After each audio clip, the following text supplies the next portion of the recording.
От днес изкарваме пари само за себе си, а не за държавата. Според изчисленията на икономисти, ако до днес всички приходи отиваха за плащане на данъците, държавната хазна щеше да се напълни.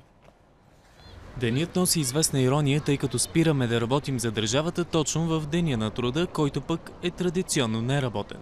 Тази дата обаче е съвсем метафорична и представя ситуацията в държавната хазна и не означава, че трябва да спрем с плащанията си на данъците и таксите, които са ни по задължения. Това, което колегите публикуват, е тяхното средно изчисление за очакваното, а не фактическото плащане към държавата. Колко ще ни събере държавата обаче от 31 декември, това и най-мъдрите от нас не могат да знаят, освен ако не могат да хвърлят на боб. Според изчисленията на икономистите, за да попълним приходите от ДДС, трябва да работим 35 дни, за осигуровките 27, 19 дни за социално осигуряване. Приходите от здравни осигуровки ще попълним за 8 дни, а тези от корпоративни данъци за 7. Данъчната тежест у нас обаче е различна за всеки. Големият финансов товар пада върху работещите българи. Повечето хора, които работят, най-вероятно техният ден на свободата идва доста по-нататък, някъде през лятото, тъй като по наши изчисления над 50% общо взето от това, което